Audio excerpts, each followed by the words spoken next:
అందరికీ కూడా వందనాలు.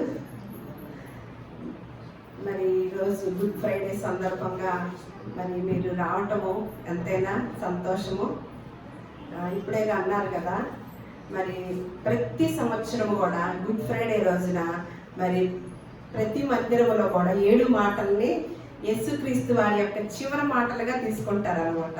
చివరి మాటలు అంటారు. అది ఏంటో మరి ఆ చివరి మాటని ఎక్కడ రాయలేదండి. ఆ సందర్భంలో ఆయన కొన్ని బాధ్యతలను, భూలోకంలో బాధ్యతలను, అలాగే తండ్రి తనకి నిర్ణయించిన బాధ్యతలను సంపూర్ణం చేసి సమాప్తం చేసి ఆయన వెళ్ళటం జరిగింది అనమాట. మరణించటము, అలాగే మనం తర్వాత సండే చెప్పుకుంటాం కదా, పునరుద్ధారుడై వచ్చిన వాడు అనమాట. అంతేగాని చివరి మాటలు కాదు. మరి వీటిలోనే చివరి మాటలు అంటే మన కుటుంబంలో పెద్దలు ఎవరైనా చనిపోతూ ఒక చివరి మాట, ఒక మంచి మాట చెప్పేశారనుకోండి, ఫలానా ఆస్తి గురించో లేకపోతే ఇంకొక మాట గురించో చెప్పారనుకోండి, దాన్ని ఎంత జాగ్రత్తగా తీసుకుంటామో, దాన్ని అమ్మో మా తాతగారు, మా అమ్మ, మా నాన్న ఇలా చనిపోతూ చెప్పారు అని ఇలా అనుకుంటాం కదా. మరి నిజంగా చివరి మాటలు యేసుక్రీస్తు వారు చనిపోతూ చెప్పినప్పుడు అవి మనం ఖచ్చితంగా ఆచరించాలి కదా. మరి ఇప్పుడే అన్నారు, తండ్రి వీరేమి చేయించున్నారో వీరు ఎరుగరు గనక వీరిని క్షమించమని. తల్లిని బాధ్యత అప్పగించటము, క్షమించమని చెప్పటము, చాలా మన దొంగకి విడుదల దయచేయటం, ఇవన్నీ చూస్తున్నాం కదా. మరి మనం కూడా మన జీవితంలో ఆ మాట కనుక తీసుకుంటే మనం కూడా ఎప్పుడు మన జీవితాంతం క్షమించుతూనే ఉండాలన్నమాట. మరి దాన్ని ఎంతమంది తీసుకుంటున్నాం అనేది ఎవరికి వాళ్ళమే ప్రశ్న వేసుకోవాలి. ఈరోజు అసలు మనిషికి మరణం ఎందుకు ఉంచాడో దేవుడు, ఎందుకు పెట్టాడో, అలాగే మరణించిన తర్వాత ఏం జరిగిద్దో అనేది ఒకంత మనం ఆలోచన చేయాలని ఉందన్నమాట. అసలు మనిషికి మరణం ఎందుకు పెట్టాడో ఎవరికీ తెలియదు. ఎందుకంటే మరణం గురించి ఒక మాట ఉంటుంది అనమాట బైబిల్ గ్రంథంలో. ఏప్రిల్కి రాసిన పత్రిక 9వ అధ్యాయము 27వ వచనంలో ఒక మాట ఉంటుంది. మనుషులు ఒక్కసారే మృతి పొందవలెనని నియమింపబడెను. అంటే ప్రతి మనిషికి కూడా మరణాన్ని దేవుడు నియమించాడనమాట. అదే విధముగా ఈ మాటని, ఇలా చెప్పిన మాటని మనం కీర్తన గ్రంథంలో కూడా 139వ కీర్తనలో కూడా అసలు ఎలాగనే ఉందంటే, తల్లి గర్భములోనే మరణ దినాన్ని కూడా గ్రంథములో లిఖితం చేశాడు అని ఉంటుంది అనమాట. అంటే మన పుట్టక మునిపే మన దినములు ఒకటైనను కాక మునిపే, భూలోకానికి వచ్చి మన దినము ఒక్కటైనను కాక మునిపే మన దినములన్నీ ఆయన గ్రంథములో లిఖితములాయి అంట. అంటే మన మరణం కూడా రాసి ఉంచాడనమాట. అందుకనే ఏమంటున్నాడు, మనుషులు ఒక్కసారే మృతి పొందవాలి. అంటే మనిషిమైన మనం ఒక్కొక్కడము ఒక్కసారి, అంటే మరణం ఎన్నిసార్లు ఉన్నాయండి? ఒక్కసారే ఉందన్నమాట. మన బైబిల్ గ్రంథం అంటే ఎంత జ్ఞానాన్ని తెలియచేస్తుందంటే, బయట ప్రపంచంలో కొంతమంది మనుషులు పునర్జన్మ ఉంది అంటారనమాట. పునర్జన్మ ఉందండి, ఇదిగో మళ్ళా వచ్చే జన్మలో కుక్కాయి కొడతామో, లేకపోతే మంచి పనులు చేయకపోతే, లేకపోతే ఇంకొకటని ఒక అపోహ కలిగి ఉంటామన్నమాట. కానీ ఇక్కడ స్పష్టంగా తెలియచేస్తుంది ఏంటంటే, మనుషులంట ఒక్కసారే వృద్ధి పొందవలెనని. అంటే ఇంకొక జన్మ అంటూ లేదనమాట. అందుకని ఒక ప్రసంగి గారు, సొలొమోన్ గారు ఒక మాట చెప్తారు. ఆయన నరులు చనిపోయాకంట భూమి మీద వారికి ఎప్పటికీ వంతు లేదు అని మనకి స్పష్టంగా తెలియజేశాడు అనమాట. అంటే వాళ్ళు ప్రేమించరు, పగబెట్టుకోరు, ఏది కూడా అసలు భూమి మీదే వారికి ఇక వంతు అనేదే లేదనమాట. ఇంకా పునర్జన్మ ఎక్కడి నుంచి వచ్చిందండి? ఇక్కడ ఒక మాట చెప్పాడు కదా, మనుషులు ఒక్కసారే మృతి పొందవలెనని దేవుడు ఎప్పుడు నిర్ణయం చేశాడండి? మనము తల్లి గర్భములో నుంచి మనకి భూలోకంలో ఒక్క దినము కూడా జరగక మునిపే మన దినములన్నీ ఆయన గ్రంథములో లిఖితం చేశాడనమాట. మరి మరణాన్ని కూడా దేవుడు నిర్ణయం చేసి పంపించాడు కదా. మరి మరణం అంటే ఏమని అనుకుంటున్నామండి? చాలా మంది కొన్ని మార్లు మనం ఒక ఇంత ఆలోచించేద్దాము. ఈ రోజు గుడ్ ఫ్రైడే అన్నారు కదా, అంటే మంచి శుక్రవారం. అంటే యేసుక్రీస్తు వారు చనిపోయాడంటే, చనిపోవడం అంటే మనం ఏమనుకుంటాం? బయట ప్రపంచంలో కీడు అనుకుంటామా, మేలు అనుకుంటామా? బయట ప్రపంచం అంతా కూడా కీడు అని అంటారనమాట. చనిపోయిన వారి ఇంటికి వెళ్ళినా, అలాగే దినానికి అలా వెళ్ళినా మనమంట వెళ్ళొస్తామని చెప్పకూడదంట. అంటే వాళ్ళకి చెప్పకుండా వాళ్ళు చనిపోయారు పలానా వ్యక్తి మా కుటుంబంలో అని కబురు చేస్తేనే మనం వెళ్తాం. కానీ మనం వచ్చేటప్పుడంట చెప్పి రాకూడదంట. ఎందుకని? చూడండి, పరిశుద్ధ గ్రంథము ఏ విషయాన్నైనా సరే విపులంగా వివరంగా మనకి అపోహ అనేది లేకుండా తెలియజేసిన గ్రంథం ఏదన్నా ఉందంటే అది ఒక్క పరిశుద్ధ గ్రంథమేనండి. మరి చనిపోయిన వారింటికి వెళితేనేమన్నా అసలు మాట్లాడకుండా రావాలంట. అంటే వెళ్ళొస్తాను అనకూడదు అనమాట. ఏమొచ్చింది? వెళ్ళొస్తానంటే ఒకసారి ఆలోచన చేయండి. అంటే మనకి ఇక్కడ లేఖనాలు ఏం చెప్తున్నాయి? మనుషులకి ఒక్కసారి మరణం ఉంది. ఆ మరణం కూడా దేవుడు తల్లి గర్భములో మనం రూపింపక మునిపే, మన భూమి మీద ఒక్క దినము కూడా మనం జరగక మునిపే మన దినములన్నీ దేవుడు తన జీవగ్రంథంలో లిఖితం చేశాడని ఉందన్నమాట. మరి అలాంటప్పుడు మరణించిన వారి ఇంటికి వెళ్ళినా, ఒక దిన కార్యక్రమానికి వెళ్ళినా వెళ్ళొస్తాను అని చెప్తే మనకి ఏం జరిగిద్దండి? కీడు జరిగిద్ది అనమాట. అదే ఏదైనా ఫంక్షన్, పెళ్లి, శుభకార్యములకు వెళ్ళామనుకోండి, అక్కడికి వెళ్ళి వెళ్తాను అనకూడదంట. మళ్ళా అక్కడేమనాలి? వెళ్ళొస్తాను అనాలి. చూడండి, బయట ప్రపంచంలో ఉన్న విధానము కానీ మనకి తెలియజేసిన విధానాన్ని మనం ఇంత చూద్దాం. మరి అసలు వారు అనుకుంటున్న మరణం ఏమో మనకు తెలియదు, కానీ మనకి దేవుడు రాయించిన విధానం ఏంటంటే మరణం అంటే ఏ విధంగా రాయించాడో ఒకసారి మొదటి రాజుల గ్రంథము 2వ అధ్యాయము 1-2 వచనాలు చూద్దాము. ఇక్కడ దావీదు గారు అన్నమాట చెప్తున్నారు. దావీదునకి మరణకాలం సమీపింపగా అతడు తన కుమారుడైన సొలొమోనుకు ఇలాగూ ఆజ్ఞ ఇచ్చినంట. లోకులందరూ పోవలసిన మార్గమున నేను పోవుచున్నాను అని చెప్తున్నాడంటండి. అంటే ఏమంటున్నాడు? తనకి మరణకాలం సమీపించగా అంట ఏమని చెప్తున్నాడు? కుమారుని పిలిచి లోకులందరూ పోవలసిన మార్గాన్న నేను వెళుతున్నాను అంటున్నాడా? మరణాన్ని అంటున్నాడా? అంటే మనకు తెలియచేసిన మన దేవుడు తెలియచేసిన విధానం ఏంటంటే ఒక మార్గం అని తెలియచేస్తున్నాడు అనమాట. అంటే ఇక్కడ దావీదు గారు, గొప్ప జ్ఞానం కలిగిన దావీదు గారు మాట్లాడుతున్న మాట అండి. పూర్వకాలంలో, క్రీస్తుకు పూర్వము మాట్లాడుతున్న మాట. అంటే మరణకాలము సమీపించినప్పుడు అందరూ కూడా అంట లోకులందరూ పోవలసిన మార్గాన నేను వెళుతున్నానయ్యా అని కుమారుని పిలిపించి ముందుగా చెప్తున్నాడంటండి. మార్గం అంటున్నాడా? మరణించుతున్నాను అంటున్నాడా? మరి లోకులందరూ ఎక్కడికి వెళ్తున్నారండి మరణించాక? చూడండి, మనం ముందే మాట్లాడుకున్నాం అసలు మరణం ఎందుకు పెట్టాడు దేవుడు, తర్వాత మరణించాక మనకి ఏం జరుగుతుంది, మనం ఎక్కడికి వెళుతున్నాము అనేది భూలోకంలో ఉండగా ఏ మనిషి అయినా ఆలోచిస్తున్నాడా? ఆలోచించాడు అనుకోండి, దేనికోసం ప్రాకులాడతామండి? ఈరోజు మరి యేసుక్రీస్తు వారి సిలువ దినాన్ని మనము జ్ఞాపకం చేసుకుంటున్నాం కదా, ఆయన సిలువ త్యాగాన్ని, అంటే ఒక మరణాన్ని. అందుకనే సొలొమోను గారు, జ్ఞాని అయిన సొలొమోను గారు ఏమంటున్నారంటే ఒకని జన్మదినము కంటే మరణ దినము మేలు అని చెప్తున్నాడు అనమాట. మనకేం మేలు అండి? మనకేది మేలు?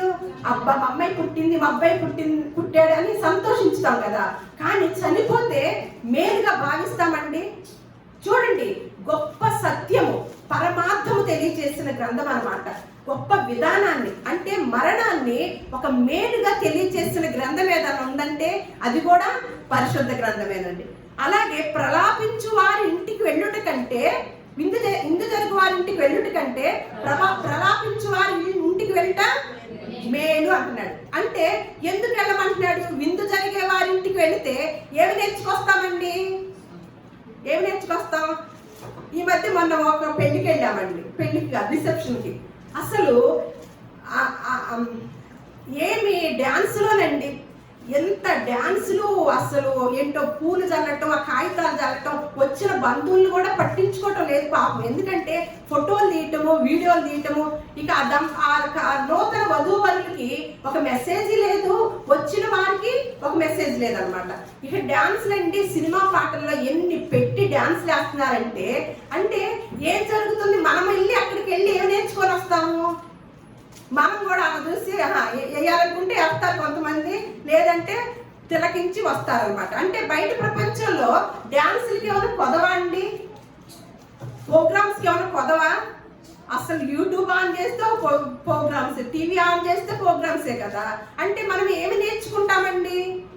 అందుకనే జ్ఞాని అయిన సొలొమోను గారు తెలియజేస్తున్న మాట ఏమనంటే, ఒక విందు జరిగే ఇంటికి వెళ్ళినట్టు కంటే ప్రలాపించు ఆ ఇంటికి వెళ్తా మేలు అన్నాడు అనమాట. అంటే ఏముంటదంటే అక్కడ వారంట అప్పుడు మనస్సును పెడతారంటండి. ఏమని? నాకు కూడా ఒకనొక దినాన మరణం వచ్చింది, ఈ మనిషి చనిపోయిన మనిషి చెడ్డ పేరు తెచ్చుకొని చనిపోయింది, అంటే నేను మంచి పేరు తెచ్చుకోవాలి, నాకు ఒక రోజు వచ్చింది కదా అని. ఒకవేళ మంచి పేరు తెచ్చుకున్న మనిషి చనిపోయి మనం వెళ్ళామనుకోండి, అమ్మో ఎంత మంచి పేరు సంపాదించుకుంది, ఎవరి నోటు వెంట కూడా అది మంచి మంచి మంచి అని చెప్తున్నారు. అబ్బా మేము కూడా బ్రతికితే ఇలా బ్రతకాలండి, ఇంత మంచి పేరుని సంపాదించుకోవాలండి, నేను చచ్చిపోయే లోపు అని మనకేం కలిగింది? మనం మనస్సును పెడతామంట. అందుకని అక్కడికి వెళితే ఒక పాఠం దొరికింది. కానీ విందు జరిగి ఇంటికి వెళితే ఏం దొరికింది? కొంతమంది బాగోని వాళ్ళు వచ్చారు, ఆ సౌండ్లకి ఇంకా బాగోలేదంట, వాళ్ళకి విసుక్కుంటూ వెళ్ళారనమాట. అంటే ఏం నేర్పిస్తున్నామండి? చూడండి, అలా ఏమంట, లోకులు పోవు మార్గమున నేను కూడా వెళుతున్నాను బిడ్డ అని దావీదు గారు సొలొమోను గారికి చెప్తున్నారంట. లోకులు ఎక్కడికి వెళ్ళారండి? మనకి ఉదాహరణ కాదు, మనకు జరిగిన సంఘటనే. ఇప్పుడు ఈరోజు మాటల్లో ఒక మాట అనమాట. ఆ మాటను ఒకసారి చూద్దాం. ఎక్కడికి వెళ్తారో చనిపోయిన వారు ఎక్కడికి వెళ్తారో లూకా సువార్త ఈరోజు ఒక మాట చెప్పుకుంటారు కదా, 7 మాటల్లో ఒక మాట. లూకా సువార్త 23వ అధ్యాయము 42వ వచనం.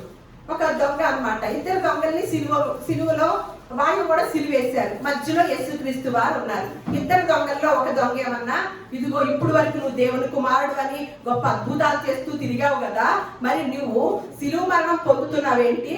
నువ్వు రక్షించుకోలేకపోతున్నావేంటి? నువ్వే రక్షించుకోలేకపోతున్నావు, మా బోటోళ్ళని ఏమి రక్షించుతావు అని ఒక దొంగ మాట్లాడాడు అనమాట. ఇంకొక దొంగ ఏమన్నాడు, ఇది మాకైతే సబబే, కానీ నీకు మాత్రము ఈ సిలువ మరణం అనేది కరెక్ట్ కాదు. మీరు గొప్ప బోధకుడివి, గొప్ప ప్రభువి, ఏ మాటలైతే చెప్పావో ఆ మాటలాగా జీవించిన గొప్ప గురువు గారివి. అయ్యా ప్రభువా, నీవు కనుక నీవు ఈ రాజ్యంలో, నీ రాజ్యంలో అంటే రాజ్యం గురించి బోధించారు కదా, నీ రాజ్యంలోకి వెళ్ళినప్పుడు నీవు నన్ను జ్ఞాపకం చేసుకో అని 2వ దొంగ అంటాడు అనమాట. వెంటనే యేసుక్రీస్తు వారు ఏమన్నాడు, నేడు నీవు నాతో కూడా పరదేశంలో ఉందువు అని అన్నాడు అనమాట. అంటే వెంటనే ఏమని వచ్చింది జవాబు? అంటే మీరు చనిపోతే ఎక్కడికి వెళ్తామండి? ఎక్కడికి వెళ్తారంట? చనిపోయిన వారు ఎక్కడికి వెళ్తారని యేసుక్రీస్తు వారు చెప్తున్నారు. ఎప్పుడైతే యేసుక్రీస్తు వారిని నిజ రక్షకుడుగా అంగీకరించిన వ్యక్తులు వెంటనే ఎక్కడికి వెళ్తారు? మరి దొంగ ఏమన్నాడు, నీవు ఖచ్చితంగా రక్షకుడివే, నువ్వు గొప్పవాడివే, నువ్వు దైవ కుమారుడివే, నేనైతే ఖచ్చితంగా నేను తెలుసుకోగలిగాను అని ఎప్పుడైతే అని నన్ను కూడా మీరు జ్ఞాపకం చేసుకోండి మీ రాజ్యానికి వచ్చినప్పుడు అన్నప్పుడు వెంటనే జ్ఞాపకం చేసుకొని నేడు నీవు నాతో కూడా పరదేశంలో ఉంటావని తెలియదు. అందుకే దావీదు గారు ఏమంటున్నారు, లోకులందరూ పోవు మార్గమును ఒక మార్గం అని చెప్పాడు అనమాట. మరణం అంటే ఏమని తెలియజేసుకున్నాం? ఇప్పుడు పరిశుద్ధ గ్రంథం ఏమి అర్థాన్ని తెలియజేస్తుంది? ఒక మార్గము. అందుకనే మరణ దినాన్ని మేలుగా అంటే మనం ఒక మార్గం అంటే ఒక అడ్రస్ కనుక్కోవాలంటే ఈ మార్గం గుండా వెళ్ళండి, ఈ రూట్ లో వెళ్ళండి అని చెప్తారు కదా. అలా మనము ఆ మార్గంగా వెళ్ళి ఇందాక అనుకున్నాం కదా, ఈ భూలోకంలో మనం ఎలాంటి వారమంట, యాత్రికులము పరదేశులమై ఉన్నాము. మనం ఒక ఊరు వెళ్ళాం యాత్రకి, వెళ్ళి ఒక 10 రోజులో ఒక 20 రోజులో ఉంటాం.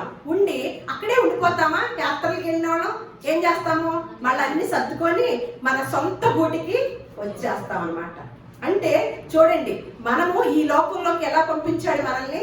ఒక యాత్రికులుగా. మనల్ని ఎప్పుడైతే మన దినాలు నిర్ణయం చేసేసాడో, మన మరణ దినాన్ని, అప్పుడు ఏం చేయాలి? తట్టాబుట్ట సర్దుకొని సొంత గుట్టికి వెళ్తున్నాం. అబ్బా ఎంత ఆనందంగా ఉంటుందండి. అక్కడ విసుగు పుట్టి ఉండదు తిరిగి యాత్రలో. వెంటనే ఇంటికి వస్తున్నారంటే అమ్మయ్య మా రూములో పడుకుంటేనే హ్యాపీగా ఉంటుందండి, అమ్మ ఈ 10 రోజులు ఎంత ఇబ్బంది పడ్డానండి అని అంత చక్కగా వస్తాం కదా. మరి ఇక్కడి నుంచి వెళ్ళేటప్పుడు ఎప్పుడైనా మనం అలా అనుకోగలుగుతున్నామా? అంటే మన మరణ దినం మనకు గనక గబుక్కును తెలిస్తే గనక అమ్మయ్య నేను ఎక్కడి నుంచి వచ్చానో అక్కడికి వెళుతున్నాను, నా స్థలానికి, నా చోటికి. ఎందుకు నా చోటికి అన్నాడంటే యోధా గారు ఏం చేశారు?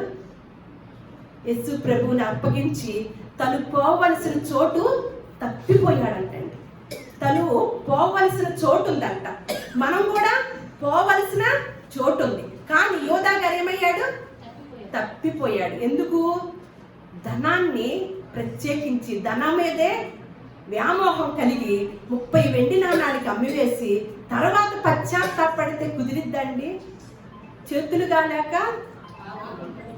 సామెతలు ఉంటాయి కదా, సామెతలన్నీ బాగా చెప్తాం కదా, మరి కాలక ముందే జాగ్రత్త పడాలి కదా. అలా మనము చూస్తున్నాం అన్నమాట. అందుకని ఇంకొక మాట ఉంటుంది, ఎందుకు మరణం దేనికండి? మరణం దేనికి? శరీరానికా ఆత్మకా? దాన్ని కూడా తెలియచేశాడండి. శరీరానికా ఆత్మక అంటే శరీరానికన్నా. ఇట్లా ఇప్పుడు బ్రతుకున్న వాళ్ళని అడుగుతాం, పలానా వాళ్ళు అంటే నేను ఒక తిట్టినా కూడా ఏమంటారు? అంటే వచ్చేస్తారు. అదే ఆ చనిపోయిన వ్యక్తి అక్కడ ఉన్నాడు, బాడీ అక్కడ ఉంది, వెళ్ళి తిడతాం, ఏం చేస్తారు? అమ్మా విజయలక్ష్మి అంటారు. పలుకుతామా? ఏం చేస్తాము? మరి ఇప్పుడు దాకా పలికింది, తర్వాత మరణం అయ్యాక ఏమవుతుంది? పలకట్ల. అంటే ఎవరికి పేరు? పేరు ఎవరికి? ఆత్మకి. అందుకని యేసుక్రీస్తు వారు ఏమంటున్నారు? ఆత్మయే జీవింప చేయించున్నది, శరీరము కేవలము నిష్ప్రయోజనం. అంటే ఈ శరీరాన్ని వదిలివేస్తున్నాం అన్నమాట. అంటే మరణం అంటే ఏంటి? ఈ శరీరాన్ని వదిలివేస్తున్నాం. మరణం దేనికి? శరీరానికే. ఆత్మకి ఏమవుతుంది? ఆత్మ ఏమవుతుంది? ఏమని చెప్పాడు ఇక్కడ యేసుక్రీస్తు వారే? శరీరము కేవలము నిష్ప్రయోజనము, ఆత్మయే జీవింప చేయించున్నదన్నమాట. అంటే ఆ జీవింప చేసే ఆత్మ ఎప్పుడైతే ఇక్కడి నుంచి వెళ్ళిపోయిందో ఎక్కడికి వెళ్ళింది? ఎక్కడి నుంచి వచ్చిందో అక్కడికి వెళతానికి ఉందన్నమాట. అలా తెలియచేశారు. అలాగే మళ్ళా అలా అన్న ఆయన మరి మనము ఆ ఆత్మలో నిత్యము జీవించాలంటే ఏం చేయాలని చెప్పాడు? భూలోకంలో ఉండగా ఏం చేయాలి? మనము మన ఇష్టానుసారంగా జీవిస్తామండి? జీవించం కదా. అందుకని ఒక మాట చెప్తున్నారు అనమాట. ఏమనంటే ఇదివరకు రోజుల్లో మనం పాపం చేసినప్పుడు, మనం యేసుక్రీస్తు వారి పూర్వకాలంలో పాపం చేసినప్పుడు ఒక బలిని తీసుకొచ్చి, ఏదో ఒక పక్షినో ఒక గొర్రెనో వీటిని ఒక ఎడ్లనో తీసుకొచ్చి ఏం చేసేవారు? బలి అర్పించేవారు అనమాట. అంటే ఆ ఒక మనం చేసే ప్రతి పాపానికి పరిహారార్థం ఏం చేస్తున్నారు? ఒక పశువునో ఒక పక్షినో తీసుకొచ్చి బలి ఇవ్వటం ద్వారా మన పాపము పరిహరించబడిద్ది అనే విధానంలో యేసుక్రీస్తు వారు రాకముందు అనమాట. అలా చేస్తూ కొనసాగుతూ అలా అలవాటైపోయారంట. అలా అలవాటైనప్పుడు ఎప్పుడైతే అలవాటైపోతూ ఉందో ఆ తర్వాత ఒక మాట చెప్తున్నారు అనమాట. క్రొత్త నిబంధన ఏప్రిల్కి రాసిన పత్రిక మనకి ఒకసారి 10వ అధ్యాయము 3వ వచనం. ఏప్రిల్కి రాసిన పత్రిక 10వ అధ్యాయము 3వ వచనం. ఈ ఆత్మ మనల్ని నిత్యము నివసించాలంటే భూలోకంలో ఉండగా మనము పాప క్షమాపణ అనేది పొందుకోవాలన్నమాట. పాప క్షమాపణ, ఆత్మ రక్షణ అనేది పొందుకున్న వారు మాత్రమే ఆ ఆత్మ నిత్యము జీవిస్తూ ఉంటది. మరి పూర్వకాలంలో మనం చేసిన పాపాలకి పరిహారార్థంగా మనం పక్షుల్ని, జంతువుల్ని బలిస్తూ పోతూ ఉంటుంటేనంట ఏం జరిగిందని ఇక్కడ చెప్తున్నారు. అయితే ఆ బలులు అర్పించుట చేత ఏటేట పాపములు జ్ఞాపములకు వచ్చుచున్నవి. ఎలయనగా ఎడ్ల యొక్కయు మేకల యొక్కయు రక్తము పాపములను తీసివేయుట అసాధ్యము అని తెలియజేసిన. అంటే ఒకప్పుడు పాపాలు తీసివేయటానికి ఏమన్నా ఎడ్లు, అలాగే గొర్రెలు, మేకలు ఇవన్నీ కూడా. మరి ఇప్పుడైతే ఏమంటున్నాడు? అవి తీసివేయటము అసాధ్యము అని ఇప్పుడు ఏదో ఒక బలిని కోరుతున్నాడు అనమాట.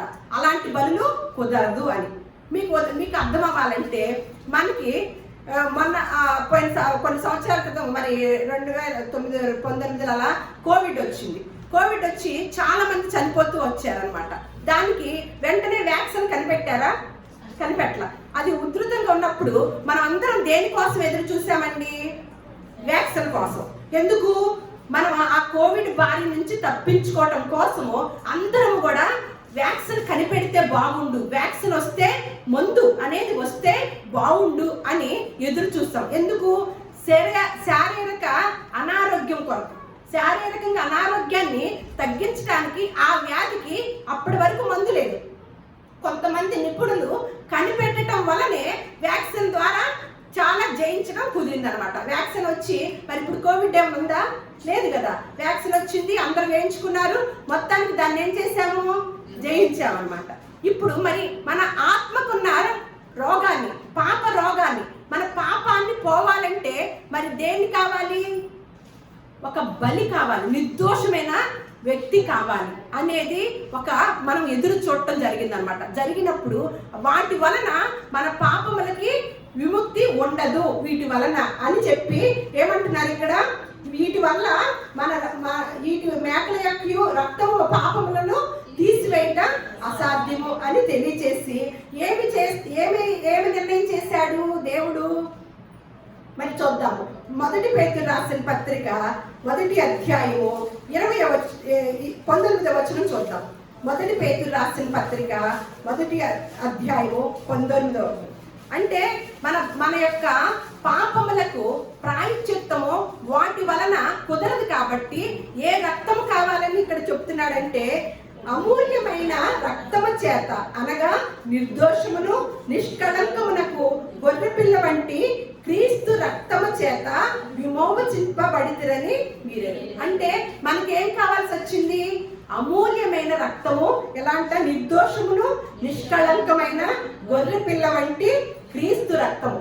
ఎందుకంటే ఆయన బ్రతికినంత కాలం కూడా ఒక్క పాపము కూడా చేయలేదండి. అందుకని నాలో ఏదైనా పాపం ఉందా మీరు చూపించగలుగుతారా, స్థాపింపగలుగుతారా అని తెలియచేశాడనమాట. అటువంటి వ్యక్తి. ఈ వ్యక్తినండి ఒక మాట చెప్తున్నాను. మనలందరూ ఇందాక అన్నారు కదా, మనలో ఎవరైనా సిలువకి రెడీగా ఉన్నారు అంటే ఏమంటున్నాం మనందరం? మరి ఈ సిలువ త్యాగాన్ని ఎప్పుడు తండ్రి నిర్ణయం చేశాడో తెలుసా అండి? యేసుక్రీస్తు వారికి తెలియచేసి ఆయన ఒప్పుకొని భూలోకానికి వచ్చాడు. నువ్వు భూలోకానికి వెళ్ళినప్పుడు నీకు ఒక సిలువ త్యాగం చేయాల్సిన పని ఉంది. నిన్ను ఉమ్మేస్తారు, నీ ముఖం మీద కొరడాలతో కొడతారు, నిన్ను ఎంత మంచి మాటలు చెప్తున్నప్పటికీ నిన్ను దూషించుతారు, ఇవన్నీ చెప్పాడండి. చెప్తే ఎవరైనా ఇష్టపడి వస్తారా భూలోకానికి? కానీ యేసుక్రీస్తు వారు ఎప్పుడు నిర్ణయం చేశారో తెలుసండి దీన్ని? ఒకసారి అదే పేతురు రాసిన పత్రిక 1వ అధ్యాయం 20వ వచనంలో, ఆయన జగత్తు పునాది వేయబడక మునిపే నియమింపబడెను. ఏమని? తండ్రి యేసుక్రీస్తుల వారిని మనందరి పాప క్షమాపణ నిమిత్తము, మన ఆత్మల రోగాన్ని తీసేసే నిమిత్తము నీతిమంతుని రక్తాన్ని కావాలి కాబట్టి ఎప్పుడు నిర్ణయించాడంటండి? జగత్తు పునాది వేయబడక ముందే నిర్ణయం చేసేసాడంటండి. చూడండి, అందుకనే ఇందాక అన్నారు కదా, మనమైతే ఆయనైతే దేవుడండి, ఆయన కాబట్టి అలా చేశారు అన్నారు కదా. ఒకసారి ఎబ్రిల్కి రాసిన పత్రిక చూద్దాం.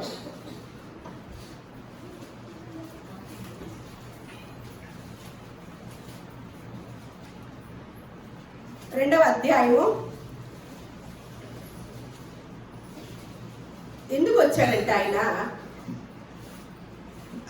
నేను 14 నుంచి చదువుతున్నాను. ఇదిగో నేను దేవుడు నాకు ఇచ్చిన పిల్లలను అని చెప్పుచున్నాడు. ఏమని చెప్తున్నాడు? ఇదిగో నేను దేవుడు నాకు ఇచ్చిన పిల్లలు. ఎవరు పిల్లలు? మనము అని చెప్తున్నాడు. కాబట్టి ఆ పిల్లలు రక్త మాంసములు గలవారైనందున ఆ ప్రకారమే మరణము యొక్క బలము గలవాణిని, అనగా అపవాదిని మరణము ద్వారా నశింపచేయుటకును జీవిత కాలమంతయు మరణ భయము చేత దాస్యమునకు లోబడని వారిని విడిపించుటకును ఆయన కూడా రక్త మాంసములలో పాలివాడాయను. ఏలయనగా ఆయన ఎంత మాత్రమును దేవదూతల స్వభావమును ధరించుకొనగా అబ్రహాము సంతాన స్వభావమును ధరించుకొని ఉన్నాడు. కావున ప్రజల పాపములకు పరిహారం కలగచేయుటకే దేవుని సంబంధమైన కార్యములలో కనికరమును నమ్మకమును గల ప్రధాన యాజకుడకు నిమిత్తమును అన్ని విషయములో ఆయన తన సహోదరుల వంటి వాడు కావలసి వచ్చును. తాను శోధింపబడి శ్రమ పొందిను గనుక శోధింపబడి వారికి సహాయము చేయగలవాడై ఉన్నాడంటండి.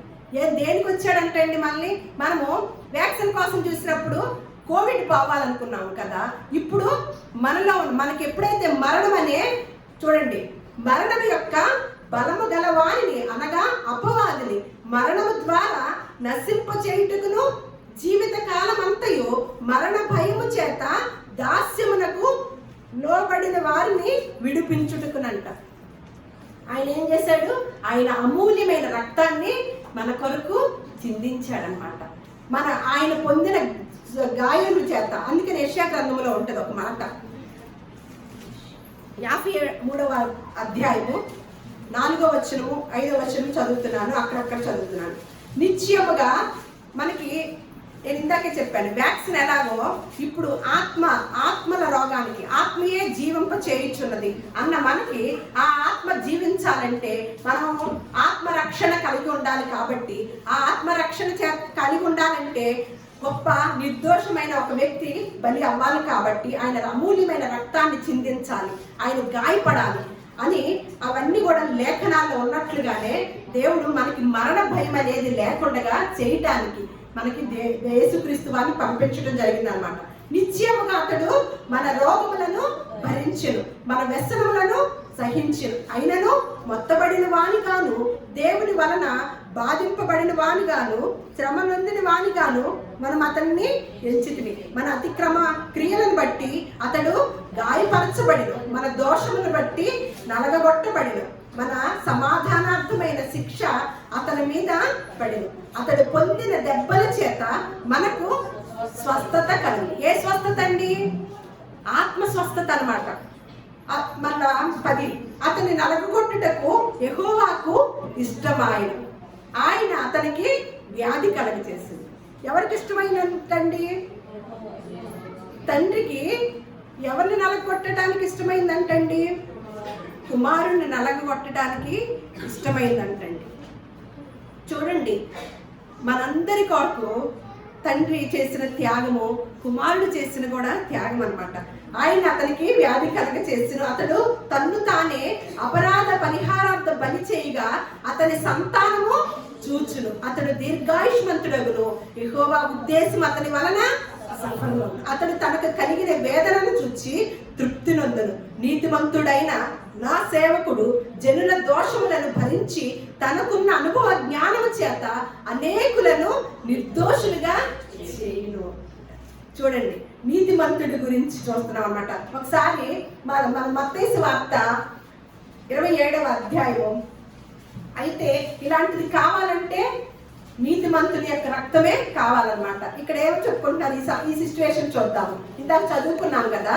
కాబట్టి జనులు కూడి వచ్చినప్పుడు పిలాతు, నేనెవరిని విడుదల చేయవలనని మీరు కోరుచున్నారు అని అడిగాడు అనమాట. పిలాతు గారు బరబ్బానా లేక క్రీస్తు అనబడిన యేసునా అని వారిని అడిగారు. ఎనగా వారు అసూయ చేత ఆయనను అప్పగించిరని అతడు ఎరిగి ఉండెను. అతడు న్యాయపీఠం మీద కూర్చుండినప్పుడు అతని భార్య, నీవు నీతిమంతుని జోలికి పోవద్దు, ఈ ప్రొద్దు ఆయనను గురించి నేను కలలో మిక్కిలి బాధపడితేనని అతని యొద్దకు వర్తమానము పంపెను. పిలాతు క్రీస్తనబడిన యేసును ఏమి చేతునని వారిని అడగగా సిలువ వేయమని అందరూ చెప్పి, అధిపతి ఎందుకు ఇతడు ఏ దుష్కారం చేసినని అడుగగా వారు సిలువ వేయమని మరి ఎక్కువగా కేకలు వేసింది. ఈ నీతిమంతుని రక్తమును గురించి నేను నిరపరాధిని మీరే చూచుకోండి అని పిలాతును చెప్పినమాట. అంటే ఎవరి రక్తం అయితే మనకి సరిపోతుందని చెప్తున్నాడు? నీతిమంతుడు. అదే మాట పిలాతు గారు కూడా అంటున్నాడు అనమాట, ఈ నీతిమంతుడు. ఎందుకంటే ఏమీ కూడా కనపడలేదన్నమాట. అందుకని మనలో ఒక వండర్ ఏంటో తెలుసండి, చరిత్రలో సమాధికి కాపలా ఉన్న లేదనమాట. చరిత్రలో ఎక్కడ కూడా మనము ఒక సమాధికి కాపలా పెట్టి ఉండటం అనేది, సమాధికి కాపలా ఎందుకండి? చూడండి ఒకసారి ఆలోచించండి. అంటే సమాధికి కాపలా పెట్టిన విధానము చరిత్రలో మీరు ఎక్కడ చూసినప్పటికీ కూడా లేదు. ఎందుకు పెట్టారండి? ఒకసారి చూడండి. మత్తయి సువార్త 27వ అధ్యాయము 62 నుంచి 66 వరకు నేను చదువుతాను. ఒక సమాధికి కాపలా ఉండటం అనేది చరిత్రలో లేదు కాబట్టి ప్రధాన యాజకులను పరిసయ్యులను పిలాతు వద్దకు కూడి వచ్చి, అయ్యా, ఆ వంచకుడు సజీవుడై ఉండినప్పుడు 3 దినములైన తరువాత నేను లేచుదనని చెప్పినది మాకు జ్ఞాపకం ఉన్నది. కాబట్టి 3వ దినము వరకు సమాధిని భద్రము చేయ ఆజ్ఞాపించుము. వారి శిష్యులు వచ్చి వారిని ఎత్తుకొని పోయి ఆయన మృతుల్లో నుండి లేచినని ప్రజలతో చెప్పుదురేమో. అప్పుడు మొదటి వంచన కంటే కడపటి వంచన మరి చెడ్డదై ఉండునని చెప్పారు. అందుకు పిలాతు, కావలి వారు ఉన్నారు కదా, మీరు వెళ్ళి మీ చేతనైనంత మట్టుకు సమాధిని భద్రము చేయడని వారితో చెప్పారు. వారు వెళ్ళి కావలి వారిని కూడా ఉంచుకొని రాతికి ముద్ర వేసి సమాధిని భద్రం చేసి. చూడండి, ఒక్క సమాధిని భద్రం చేయటము, ఇంత పట్టించుకోవటము, ఇంత కాపలా కాయటం అనేది భూలోకంలో అసలు చరిత్రలోనే లేదనమాట. ఒక్క యేసుక్రీస్తు వారు. ఎందుకంటే ఏం చెప్పాడంటే, ఆయన బ్రతుకున్నప్పుడు 3వ దినాన లెగిస్తాడని చెప్పిన మాటలు ఎవరికి జ్ఞాపకం ఉన్నాయండి? శత్రువులకి జ్ఞాపకం ఉన్నాయండి. శిష్యులకి జ్ఞాపకం లేదు, శత్రువులకి జ్ఞాపకం ఉన్నాయి అన్నమాట. మరి ఇప్పుడు మనకి ఎంత త్యాగాన్ని, ఇంత ఆయన ముందుగానే ఏర్పాటయ్యి జగత్తు పునాది వేయబడక ముందే ఏర్పాటు చేసుకొని, ఇదిగో నీవు ఇలా వెళ్ళాలి, ఈ పని చేయాలి, ఇలా త్యాగం అవ్వాలి, అందుకు ఇష్టమేనా అని తండ్రి అడిగినప్పుడు ఇష్టమే అని చెప్పి భూలోకానికి వచ్చి చివరి మాటగా సమాప్తి అయ్యను అని చెప్పాడనమాట. అంటే సంపూర్ణం చేశాను తండ్రి, నువ్వు నాకు ఇచ్చిన పనులు మొత్తం, నువ్వేదైతే చెప్పావో, ఏ బాధను అనుభవించమన్నావో, ఏ పని చేయమన్నావో, పని చేయాలన్నాడు, మంచి మాటలు చెప్పాలన్నాడు, మార్గాన్ని తెలియచేయమన్నాడు, అలాగే శిలువ మరణాన్ని పొందమని చెప్పాడు అనమాట. పని చేయమంటే ఎప్పటి నుంచి మొదలెట్టాడండి? పని చేయమన్నాడు కదా, ఎప్పటి నుంచి మొదలెట్టాడు పని? 12వ సంవత్సరం నుంచి. ఎవరి పనుల మీద ఉన్నాడంట? తండ్రి పనుల మీద ఉన్నాడంట. 12వ సంవత్సరం మొదలుపెట్టిన యేసుక్రీస్తు వారు 33.5 సంవత్సరంతో ముగించారన్నమాట. తండ్రి ఏదైతే చెప్పారో, ఇదిగో నేనును నా బిడ్డలు వీరి కొరకంట త్యాగం అవ్వమని, ఈ పాపాన్ని పరిహరించాలంటే అది కోడెల యొక్క, ఎద్దుల యొక్క రక్తం వీటితో కుదరదు. అందుకని ఆయన అమూల్యమైన రక్తం ద్వారా, నిర్దోషమైన నిష్కళంకమైన రక్తమే మనల్ని పాప క్షమాపణ, ఆత్మరక్షణ ఇచ్చింది. కాబట్టి ఆయన ఏం చేశారు? మన కొరకు త్యాగం చేశారు. ఇప్పుడు మనం ఏం జ్ఞాపకం చేసుకోవాలి? ఇప్పుడు ఏదైనా పాపం చేస్తే మనకి ఏదైనా కుదిరిద్ది అంటారా? మరి సిలువ వేసిన వారిని ఈ రోజుల్లో మన ముందు తీసుకొచ్చారనుకోండి, మనం ఏం చేస్తాము చెప్పండి ఒకసారి. అప్పుడు సిలువేశారు కదా, ఉమ్మేశారు, సిలువేశారు అని చెప్తున్నారు కదా. ఇప్పుడు మన మధ్యకి తీసుకొస్తే వాళ్ళే కనుక ఉన్నారనుకోండి, పలానా వాళ్ళని తెలిసిందే అనుకోండి, అలాగే లేదు ఎవరో సిలువేస్తానికి రెడీ అవుతున్నారు, యేసుప్రభు అని చెప్తున్నారు, అది అంటారు అనుకోండి, మనం ఏం చేస్తాము? సిలువేసిన వాళ్ళని చూసి కోపం వచ్చిద్దా? బాగా కోపం వచ్చిద్దా? బాగా కోపం వస్తే మనం ఏం చేయాలండి? ఇప్పుడు మనకి మళ్ళా యేసుక్రీస్తు వారు వచ్చి త్యాగం అవ్వడానికి కుదిరిద్దా? లేదు. మళ్ళీ ఒక పావురాన్నో, ఒక మేకనో, గొర్రెనో తీసుకొని బలి ఇవ్వటానికి కుదిరిద్దా? అంతా పూర్తి చేసాడు కదా మన కొరకు. మరి ఇప్పుడు మనమైతే ఏం చేయాలండి? ఒకసారి ఎబ్రిల్కి రాసిన పత్రిక చూసి మనం ముగించుకుందాం. 10వ అధ్యాయము 26వ వచనం, 24 చూసి 24 నుంచి చదువుదాము. కొందరు మానుకొనుచున్నట్టుగా సమాజముగా కూడుట మానక ఒకరినొకడు హెచ్చరించుచు ఆ దినము సమీపించుట మీరు చూచిన కొలది మరి ఎక్కువగా అలాగు చేయించు ప్రేమ చూపుటకును సత్కార్యములు చేయుటకును ఒకరినొకడు పురికొల్పవలనని ఆలోచింతుము. మనము సత్యమును గూర్చి అనుభవ జ్ఞానము పొందిన తరువాత బుద్ధిపూర్వకముగా పాపము చేసిన ఎడల పాపములకు బలి ఇకను ఉండదు. గాని ఇప్పుడు మనకు అనుభవం వచ్చేసింది కదా, దేవుని తెలుసుకున్నాము, బాప్తీసం తీసుకొని చాలా దినాలైపోయిన, సంవత్సరాలు అవుతున్నాయి. ఇప్పుడు గనక బుద్ధిపూర్వకంగా మనం గనక పాపం చేస్తేనంట ఏముంటదంట, ఏమి లేదంట, పాపము చేసిన ఎడల పాపములకు బలి ఇక ఉండదు. కానీ న్యాయపు తీర్పునకు భయముతో ఎదురు చూచుటయు విరోధులను దహింపబోవు తీక్షణమైన అగ్నియు ఇకను ఉండును. ఎవడైనను మోషే ధర్మశాస్త్రమును నిరాకరించిన ఎడల 2-3 సాక్షుల మాట మీద కనికరింపకుండి వారిని చంపించుదురు. ఇట్లుండగా దేవుని అప్పుడు రోజుల్లో మోషే కాలంలో అన్నమాట. ఇప్పుడైతే దేవుని కుమారుని అంటే ఇలా గనక మనం చేసినట్లయితే దేవుని సన్నిధినైనా దేవుని మాటనైనా అలాగే ఇంకే కొన్ని, పాపం అంటే ఏంటండి అది గుర్తుంచుకోండి. ఏంటంట, ఆజ్ఞ అతిక్రమమే పాపం. దేవుని ఆజ్ఞ ఏంటి? చాలా ఉన్నాయి. దేవుని మాట అంతా, దేవుడు ఏ మాటలైతే చెప్పారో అవన్నీ పాటించడమే దేవుని ఆజ్ఞ. అది అందులో ఏది పాటించకపోయినా ఏమవుతాం మనం? ఎవరు? ఒకప్పుడు పాపులం కాకుండా పరిశుద్ధులు అయ్యాం. పాపులు అయినప్పటికీ కూడా దేవుని యొక్క అమూల్యమైన రక్తం చేత మనం పరిశుద్ధులు అయ్యాం. ఇప్పుడు చేయబోతున్న విషయానికి ఆజ్ఞ అతిక్రమమే పాపం కదా. అటువంటి పాపం కనుక జరిగితేనంట ఇప్పుడు ఇక బలులు ఇక ఉండవంట. ఏముంటదంట? ఇట్లుండగా దేవుని ఏముంటదంట, దేవుని కుమారుని పాదములతో త్రొక్కి తాను పరిశుద్ధపరచబడుటకు సాధనమైన నిబంధన రక్తమును అపవిత్రమైనదిగా ఎంచి కృపకు మూలముగా ఆత్మను తిరస్కరించిన వాడు ఎంత ఎక్కువైన దండనకు పాత్రుడుగా ఎంచబడునని మీకు తోచును. భూలోకంలో ఉన్న క్రైస్తవులందరూ యేసుక్రీస్తు వారు చేసిన శిలువ త్యాగాన్ని మనం గుర్తించాము, దేవుణ్ణి అంగీకరించాము, పాప క్షమాపణ, ఆత్మరక్షణ పొందుకున్నాం అన్నమాట. ఆయన్ని వెంబడించే వారముగానే ఉండాలే కానీ గుడ్ ఫ్రైడేలు చేసుకుంటూ ఉండి సంవత్సరానికి ఒకసారి దేవుని జ్ఞాపకం చేసుకుంటూ ఆయన త్యాగాన్ని మిగతా రోజులంతా కూడా విడిగా ఆయన మాటకి లోబడని వారంగా గనక ఉంటే ఏమవుతుందంట, ఆయన చేసిన త్యాగము, మన కోసము చేసిన త్యాగం అంతా మనం అంటాం కదా, మన బిడ్డల కోసం ఒక కష్టపడి ఒక ప్లాన్ని సిద్ధం చేస్తాం. ఆ బిడ్డలు మంచి స్థానంలో ఉండాలని అదంతా పాడు చేశారనుకోండి, మనం పడిన కష్టం అంతా ఏమవుతుంది?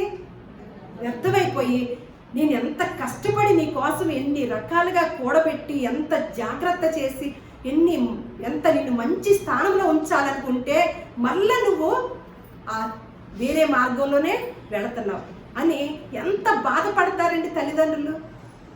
అదే బాధ అన్నమాట. ఎంత త్యాగం చేసి, ఈ త్యాగాన్ని ఎప్పుడు నిర్ణయం చేశాడు? జగత్తు పునాది వేయబడక ముందే నిర్ణయం చేసి అన్ని ఒప్పుకొని శ్రమ పడతానికి, దెబ్బలు తినటానికి, అంతర్చేత దూషించబడటానికి అన్నిటికీ ఒప్పుకొని భూలోకానికి వచ్చి మన కోసం త్యాగం చేస్తే, ఆ త్యాగం చేసి మనకు ఒక పాప క్షమాపణ, ఆత్మరక్షణ ఇచ్చేసి ఆయన వెళ్ళిపోతే ఇప్పుడు మనం ఏం చేస్తున్నామంట, ఇక మరలా ఆయన యొక్క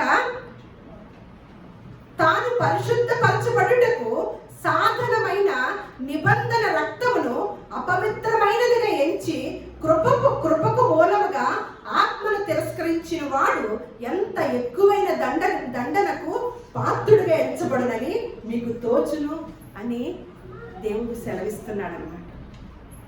పరిశుద్ధ గ్రంథం అంతా కూడా దేవుడు మాట్లాడిన మాటలేనండి. మరణాన్ని గురించి చెప్పాడు, మరణం తర్వాత ఏమి జరిగిందో, ఎక్కడికి వెళతామో అని మనకి తెలియచేశాడు అనమాట. అందుకనే మరణాన్ని మేలుగా భావించాడు కాబట్టే ఏమంటున్నాడు పౌలు గారు, బ్రతుకుట క్రీస్తే, చావైతే లాభమే. యెహోవా భక్తుల మరణం ఆయన దృష్టికి విలువ కలిగినది అని మరణం గురించి ఎన్నో ఎన్నో ఎన్నో మాటల్ని రాయించి, మీరు ఈ భూలోకంలో ఉండగా ఆయన యొక్క ఆజ్ఞను అనుసరించితే ఏ మార్గంలో ప్రయాణం చేస్తున్నారో అక్కడికి వెళ్ళటానికి తప్పిపోకుండా వస్తారు అని తెలియచేసి దేవుడు ఒక మార్గాన్ని, ఒక బాటని మనకి వేసి వెళ్ళారనమాట. మనకిక ఇప్పుడు బలులతో పని ఇక లేదు. పస్కా పశువైన యేసుక్రీస్తు వారు బలి అయిపోయాడు. ఇప్పుడు మనం ఏమి చేయాలంటే విరిగి నలిగిన హృదయాన్నే మనము ఆయనకి సమర్పించాలన్నమాట. మన సమయాన్ని, మన సొమ్ముని, మన సామర్థ్యాన్ని ఆయనకి అంకితం చేసి అందుకని ఒక మాట అంటాడు, ఇప్పుడు మనం చేయవలసిన బలి ఏంటంటే మనము సజీవ యాగంగా మన శరీరాల్ని ఆయనకి, అంటే ఎప్పుడు చచ్చిపోయాక బ్రతికుండగానే మన శరీరాలంట సజీవ యాగంగానే మనం ఆయనకి చేయవలసింది ఏంటండి, ఆయన త్యాగానికి మనం ఇవ్వాల్సిందేంటి, సజీవ యాగంగా మన శరీరాలను ఆయనకి సమర్పించుకోవటమే. ఆయన మాట వినటం అన్నమాట. ఆయన మాట వినటం, సమయాన్ని పోదేవకుండగా జ్ఞానుల వలె సద్వినియోగం చేసుకోవాలన్నమాట. అజ్ఞానుల వలె కాక దేవుడు చేసిన త్యాగాన్ని, ఆయన నిబంధన రక్తాన్ని మనం ఎక్కడ కూడా నిర్లక్ష్యం చేయకుండా, ఆజ్ఞ అతిక్రమమే పాపం కాబట్టి ఆయన ఆజ్ఞను ఎక్కడ మీరకుండగా సాధ్యమైనంత వరకు మనకి ఏ చోటైతే ఏర్పాటు చేసి ఉంచారో ఆ చోటుకి తప్పిపోకుండా వెళ్ళే వారముగా దేవుడు మనందరినీ కూడా ఆశీర్వదించునుగాక. దేవుడు మీ కుటుంబాలన్నిటిని కూడా దీవించునుగాక.